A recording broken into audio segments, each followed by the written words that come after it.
Hey, this is First Step Pro Wellness Ambassador Sarah Willis, and today we're going to do Q&A number 4. I have a couple of questions here I'm going to try to get to. As you'll see, I'm not in a gym. I'm kind of on a little move now, so I am in a little apartment that we are staying in temporarily. So that is why I am doing the Q&A this week. The first question I have just asks about counting calories versus counting macros, and there is a difference there. Macros would be your fats, carbohydrates, and proteins.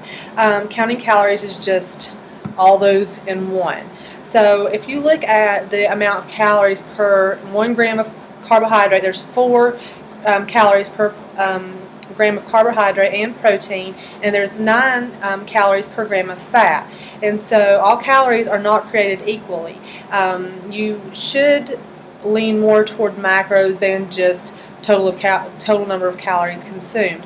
A pound is usually equal to about 3,500 calories. So if you're wanting to lose weight, you need to cut out about 3,500 calories a week, depending on how rapid you want your weight loss to be. I never recommend that you go too low in calorie consumption. That's not smart, it's not healthy, it's not good for you. Actually, it can help you hold on to some weight. But if you're going to do, you're going to look at your macros, that means you're going to try to set aside a certain number of carbs, a certain number of protein grams, and a certain number of fat grams a day to consume. And usually, depending on what your goals are or what you really, what works for your body. Personally, for me, if about close to half of my calories are from protein, maybe 15 to 20% is from fats, and then the rest is from carbs. Usually, depending on what I'm doing, I may have more carbs than protein, adjust that.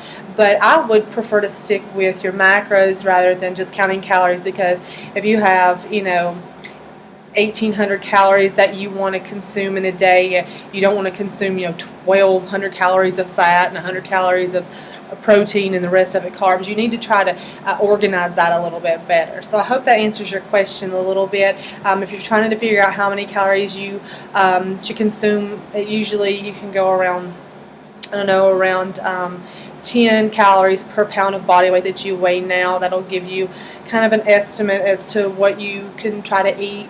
But you can also, there are tons of resources online to where you can see maybe what you should be doing as well.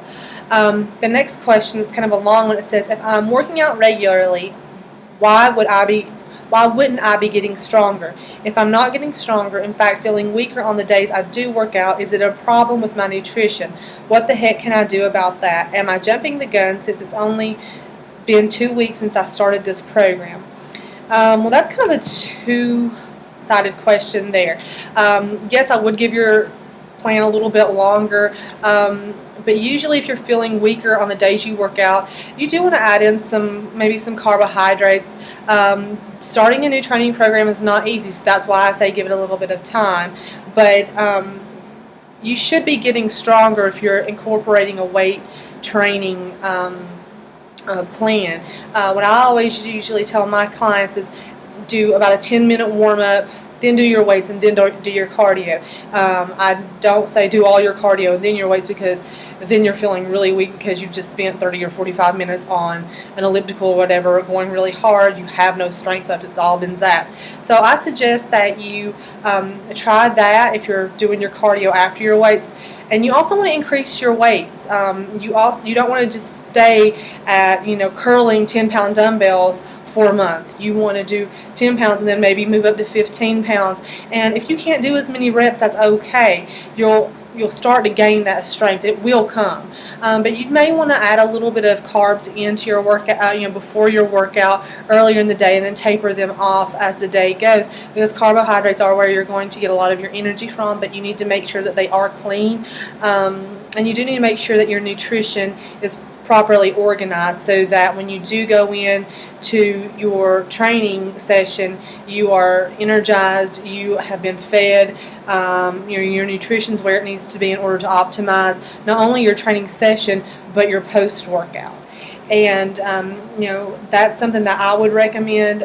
Give yourself a little bit of time with your new training program, and then try to up the weights a little bit to, measure how much your training is working. So until next time, look healthy, live healthy, and be healthy.